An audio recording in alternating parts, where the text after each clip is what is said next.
Muy buenas tardes con todos y bienvenidos a esta tercera parte del análisis semiresistente y de una edificación de 8 pisos. En el video anterior fue que nos quedamos en esta parte. Ahorita vamos a ver lo que sería esta última parte para ya culminar con esta serie de videos y haya un mayor entendimiento del uso de la plantilla general, ya que en caso de adquirirla voy a dejar la manera en cómo pueden contactarme en la descripción y estamos dando un precio por ello.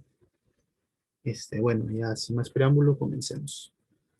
En la parte 2, de este análisis hemorresistente, nos quedamos en esta irregularidad de discontinuidad de sistemas resistentes. Entonces, volviendo a la parte general de irregularidades, nos tocaría hoy día ver la irregularidad en planta, tanto por el análisis estático como dinámico. Nos faltarían estas 5 irregularidades, que sería la torsional extrema, esquinas entrantes, discontinuidad del diafragma y sistemas no paralelos. Estas 5 están especificadas en la norma 030, solo es cuestión de leer e interpretar. Y bueno, empezaremos con la torsional.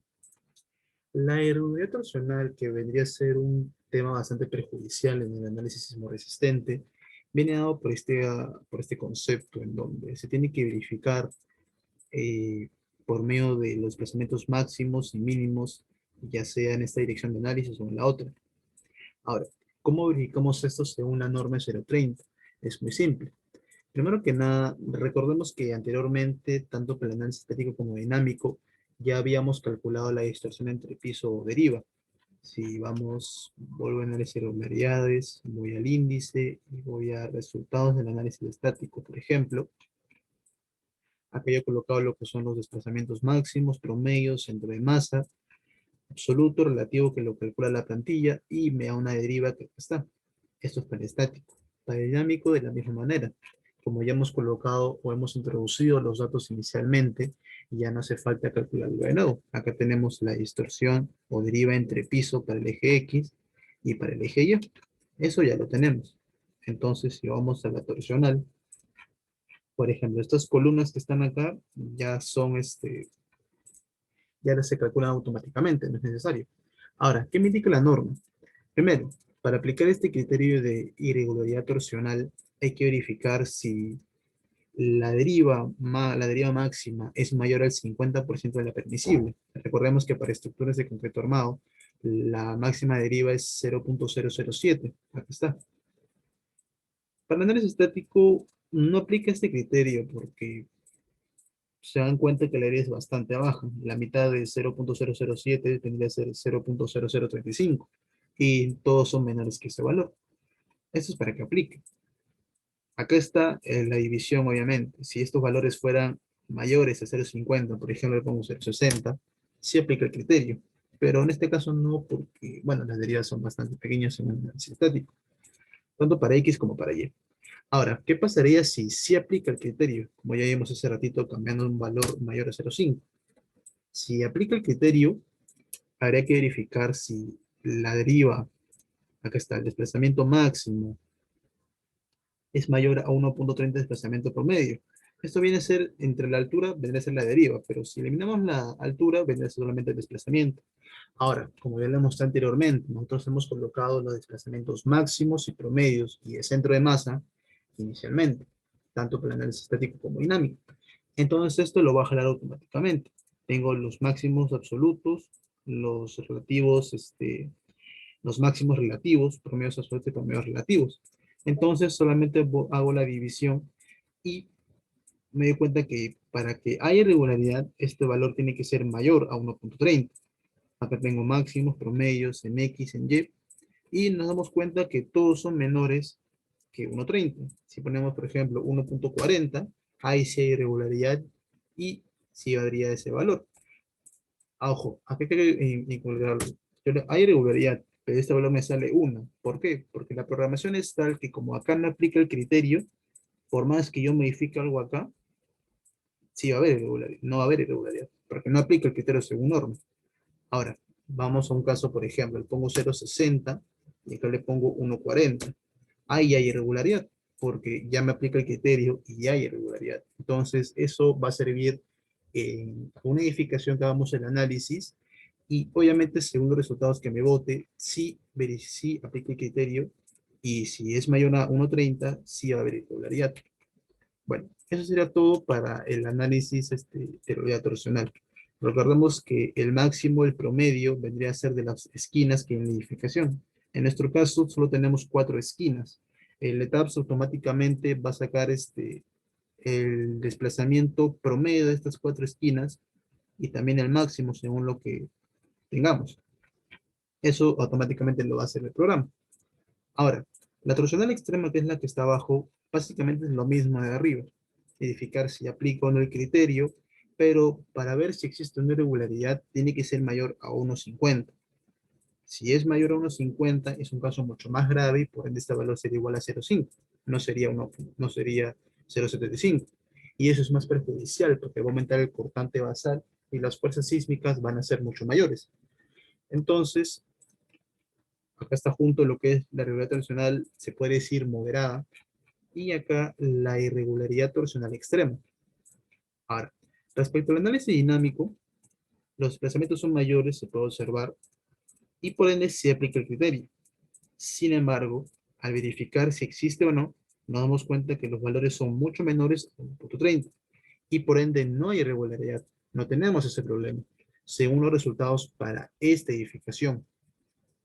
Para otra edificación puede que haya, y en caso de haber, tiene que controlarse dicha irregularidad, porque dicho efecto torsional resulta muy perjudicial para la estructura. Y esto sería básicamente para la irregularidad torsional. Ahora, siguiendo con las irregularidades, tenemos lo que son esquinas entrantes. Aquí hay unas imágenes referenciales para detectar cómo es el esquema de esta irregularidad. Por ejemplo, tenemos LY, tenemos LX. Ahora, esto también lo hemos colocado inicialmente. Recuerden que en la primera hoja colocamos lo que es área, altura, longitud en X, en Y, etc. Ahora, esquinas. Acá le he colocado varias porque normalmente en una edificación puede que haya varias esquinas, no solamente uno o dos. Ahora, si verificamos nuestra edificación, obviamente no tenemos ninguna esquina como estas imágenes, como este tipo. En el caso que haya, acá le colocamos, por ejemplo, póngase que tenemos una esquina de 3 metros. Le pongo 3 metros. Mi valor es 0,12, pero ¿qué me dice la norma?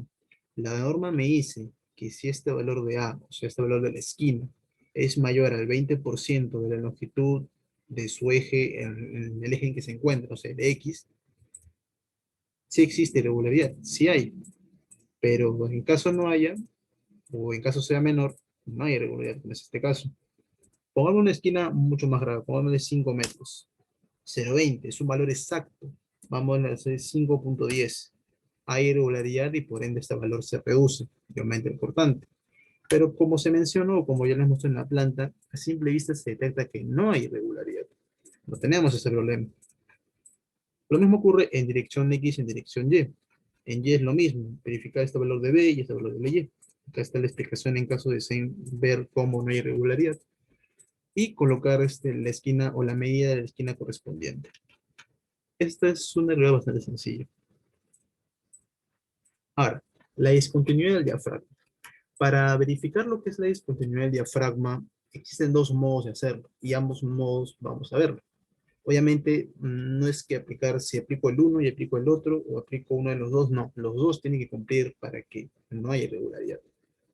Vamos a verlo ahorita. ¿Qué me dice la norma? La norma me dice que si hay un área abierta, hay valga la redundancia, una discontinuidad del diafragma, como se ven en las imágenes, si esa área es mayor al 50% del área total, hay irregularidad. Ahora, el área total viene a ser, obviamente, todo el área sin el hueco. Eso hay que tomar en cuenta. Porque yo he visto algunos casos donde consideran todo el área contando el hueco y no, eso no es sin el hueco. Ahora, en nuestro caso, hemos colocado inicialmente lo que es el área total. Recordemos los datos iniciales. Voy al índice, acá tenemos los elementos, alturas, longitudes, áreas, todo eso lo hemos calculado inicialmente para que después ya no tenga ningún problema. Voy a discontinuar el diafragma. Todo eso lo coloco inicialmente para que automáticamente la plantilla me calcule todo. Por ejemplo, tengo área total, todo, todo.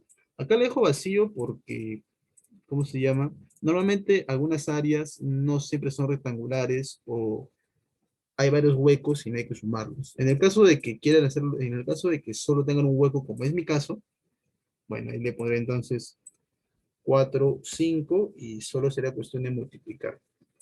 Porque como les digo, normalmente hay edificaciones o distribuciones de cuerpo estructural donde hay más de un solo hueco. Hay, ¿cómo se llama?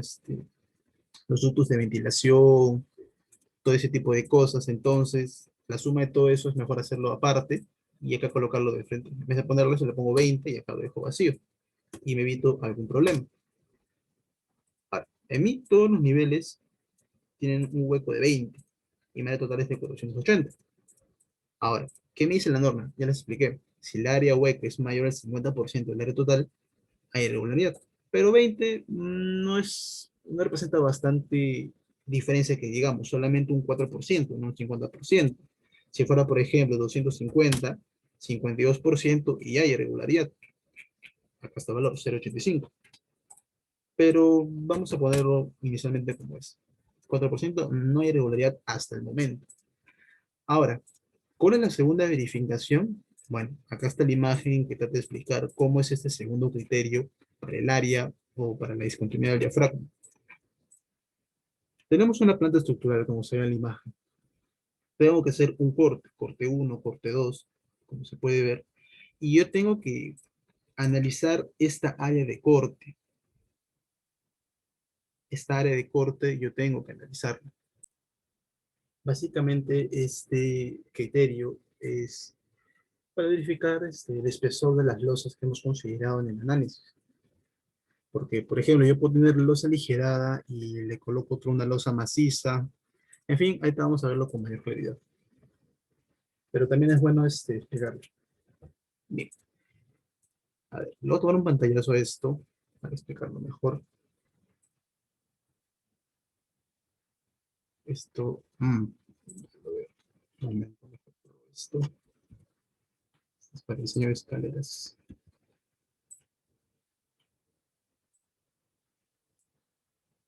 Solamente esto, ya está. Esta es mi planta estructural. A simple vista yo puedo observar que la dirección del aligerado está yendo en sentido vertical.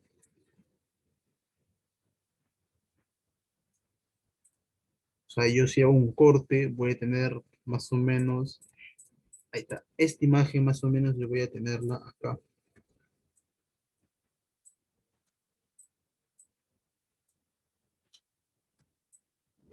Si hago un corte voy a tener esta imagen acá, una losa aligerada, como se puede observar.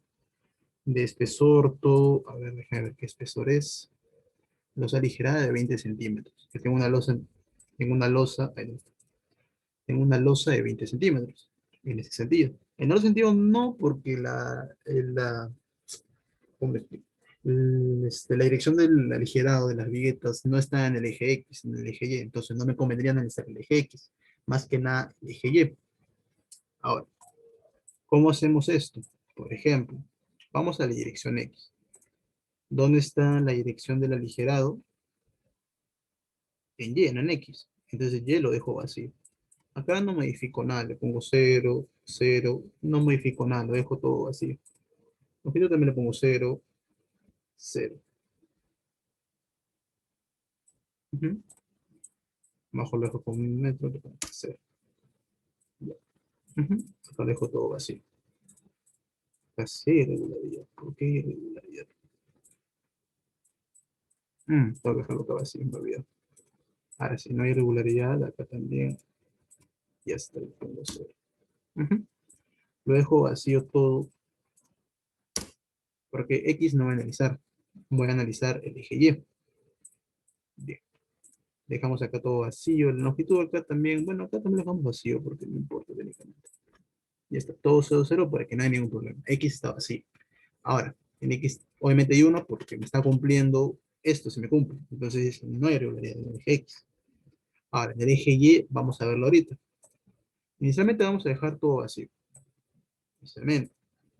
Voy a dejar todo acá vacío. Ya. 0, 0. Acá también tengo que dejarlo vacío.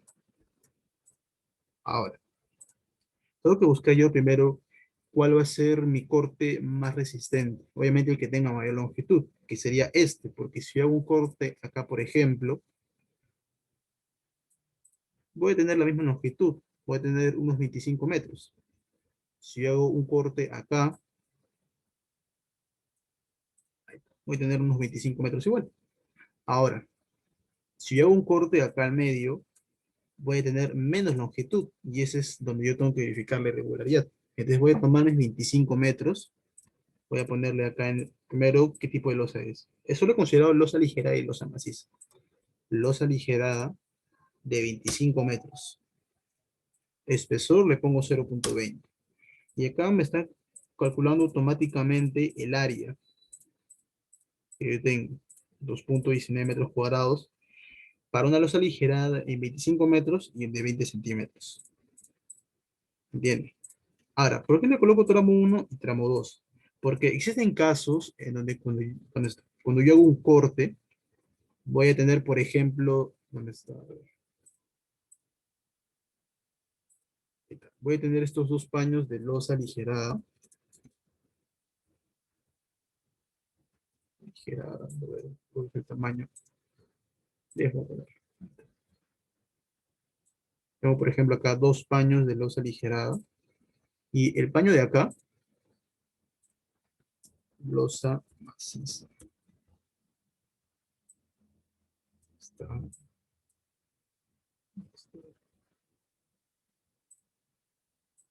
está. Ujú. Y acá uno más, solamente para dejar losa aligerada. Cuando, por ejemplo, yo hago un corte acá, voy a tener 10 metros de losa aligerada, 5 metros de losa maciza y 10 metros de losa aligerada. Entonces yo tenía que colocarle acá, en vez de ponerle losa aligerada, le pongo losa maciza. Le pongo acá, no sé, 15 centímetros y una longitud, no sé, 5 metros, así. Ese es en el caso que yo tenga dos paños, dos tipos de paño. Y hay casos donde hay así, distribuciones estructurales donde tengo losa aligerada, losa maciza y losa aligerada. Pero en mi caso todo es losa aligerada, entonces lo dejo vacío. Pero si hay que considerarlo, claro. Obviamente acá automáticamente le voy a sumar. Acá no le sumo porque todo sale cero. Pero cuando he puesto 25 metros de losa ligera y le pongo acá losa maciza, le pongo, no sé, 2 metros y le pongo 0.15. Aumenta 2.49, ya no es 2.19. Pero bueno, como estoy diciéndole, no hay ningún problema. Número de piso, lo voy a poner todos, porque es en todos los niveles. ¿Por qué? ¿Por qué le pongo, le he puesto dos? ¿Por qué? Porque puede que hay edificaciones que no son continuas, donde el área se reduce. Por ejemplo, el primer piso del primer al quinto piso es así gigante, pero del quinto al noveno piso es más pequeño. Entonces tengo dos áreas, tengo que verificar las dos. ¿Entiende? Ya. Ahora, corte uno. Este corte que está acá, este gigante, es mi corte principal. Acá este corte principal. Mi corte uno va a ser este corte que está acá al medio, este de acá. Sería entonces 20 metros, 20 metros de losa aligerada y también de 20 centímetros. Ya. Tengo un área total de 1.75. Ahora, para que haya irregularidad o no, ¿qué tiene que cumplirse? Acá está. La norma me dice que si el área de la sección transversal, el área total, perdón, el área de sección transversal, el área del corte, entre el área transversal, o sea, el área del corte principal, es menor a 0.25, hay irregularidad. Acá tengo este valor, es 0.80. ¿Es menor a 0.25? No, es recontra mayor. Entonces no hay irregularidad. Y así es como hago la verificación de ese tipo de irregularidad para la discontinuidad del diafragma. Ahora, no hago más cortes, ¿por qué? Porque ya no tengo, si hago un corte más abajo o un corte más arriba, voy a tener la misma longitud de losa aligerada y el mismo espesor. Como les digo, hay a veces casos donde hay ductos de ventilación, hay más huecos, hay losa maciza o hay voladizos. Entonces, ahí si hago un corte, tengo que verificarlo. Ahora, este también es un poco, es bastante útil cuando tengo edificios de este tipo. Por ejemplo, tengo acá un edificio, acá tengo un pedazo de losa Y acá tengo otro edificio, un edificio tipo así. Esta verificación también me sirve para determinar esta longitud. Esta longitud también me sirve, o sea, ¿dónde está? Para saber qué espesor o qué medidas tendrá este paño, porque si yo hago los cortes, como ya le enseñé, hago cortes y hago cortes, lo más probable es que cuando hago el corte de esta sección, haga el corte de esta sección, no me cumpla. La regularidad no me cumpla. Y si no me cumple, lo mejor es cambiar todo para que me cumpla. Y ahí puedo darle un mejor espesor o puedo poner una losa maciza de mayor espesor. En fin, la idea es que me cumpla con esta irregularidad. Como ya le mencioné, acá está. Si cumple, no hay irregularidad 0,80. Por ejemplo, si yo le pondría una longitud menor, le pongo 15 metros, 0,60. Si me cumple, le pongo 10 metros, ahí está, 0,40. Le pongo 5 metros, ahí está, 0,20, no me cumple. Entonces, como mínimo, ahí le pongo 6 metros. 0,20 no me cumple, le pongo 7 metros. Ahí va a cumplirme. Como mínimo, tendría que ser 7 metros, como les expliqué anteriormente. ¿Dónde está? Ahí está. Mínimo tendría que ser este pequeño espesor, en el caso que exista, claro, 7 metros para que me cumpla, en este caso.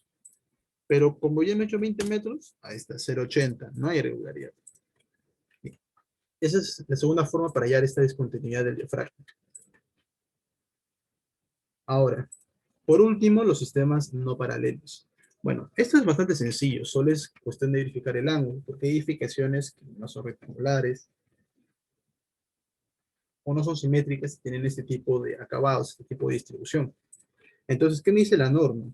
Si el ángulo de este eje es mayor a 30 grados, hay irregularidad. Entonces, hay que procurar que este tipo de estructuras, este tipo de distribución de proyectos, tengan ángulos menores a 30 grados y así poder aplicar esto. Acá, por ejemplo, tengo dirección X, dirección Y, tengo pisos, valga la redundancia, yo coloco varios pisos. ¿Por qué? Porque puede que varíe la distribución estructural en los primeros niveles, en los últimos sea diferente, en fin. Obviamente le pongo 0 porque no tengo ningún ángulo. Si le pusiera 40, hay irregularidad. Bueno, eso ya es bastante sencillo para verificar, solo es ver el ángulo. Y eso sería para la verificación de todas las irregularidades en planta. Obviamente acabamos de ver que todo me sale 1. O sea, no hay irregularidad técnicamente en ninguna parte del edificio. Y por ende, el resumen acá me sale IA1 y P1. ¿Qué pasaría si me hubiera salido 0,90, 0,80? Porque recordemos que varias. Tendría que ir de nuevo mi análisis estático lineal y acá cambiar las irregularidades. No ponerle 1,1, le ponerle 0,90 y esto va a cambiar todos los cálculos. Va, ¿cómo se llama? Va a amplificar un poco los desplazamientos, va a modificar las fuerzas cortantes, también el espectro de respuesta tendrá que cambiarlo. Recuerden que en el primer video, cuyo link voy a poner en la descripción, ya hemos armado lo que es el espectro de respuesta, el espectro de pseudoaceleración. Tendré que cambiar esto, y si yo cambio, por ejemplo, ahorita el máximo es 1,80 aproximado, le pongo 0,75. Aumenta a 250. ¿Qué quiere decir?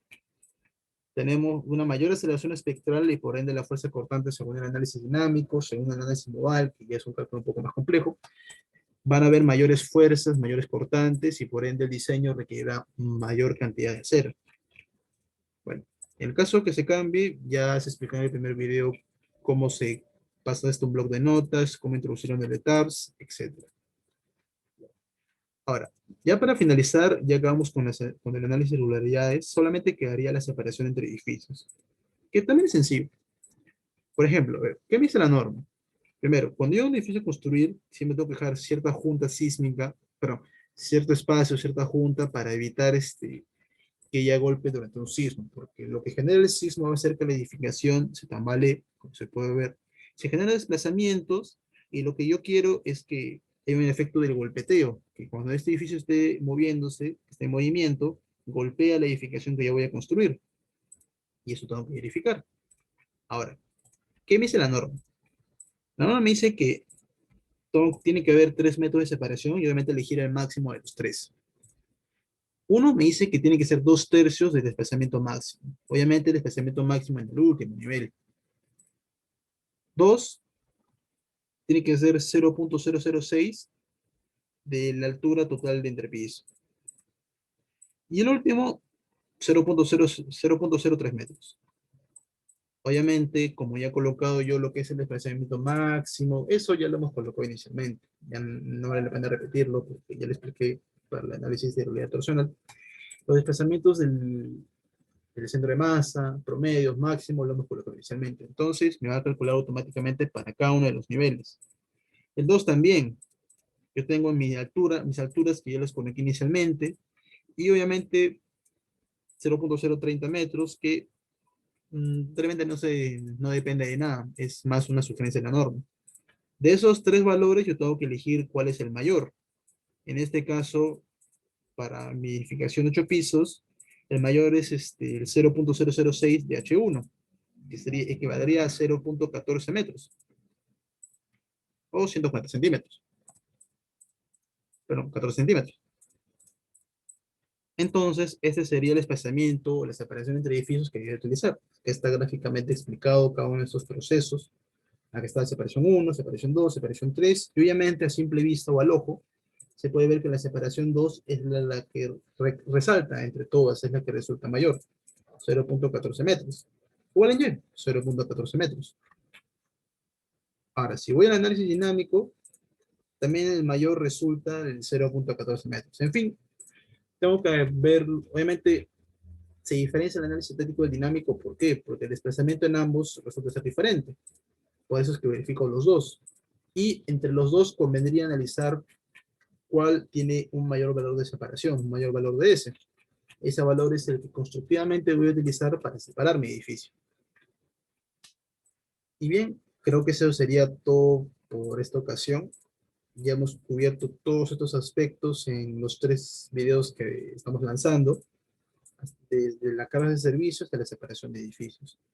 Y bueno, espero que se haya entendido bastante bien, que haya quedado claro cómo se introducen los valores, cómo se introducen los datos, cómo interpretar los datos del ETABS, introducirlos en la plantilla para que me dé un mejor resultado, y cómo cambiar ciertas cosas para cumplir con las irregularidades que son tan importantes.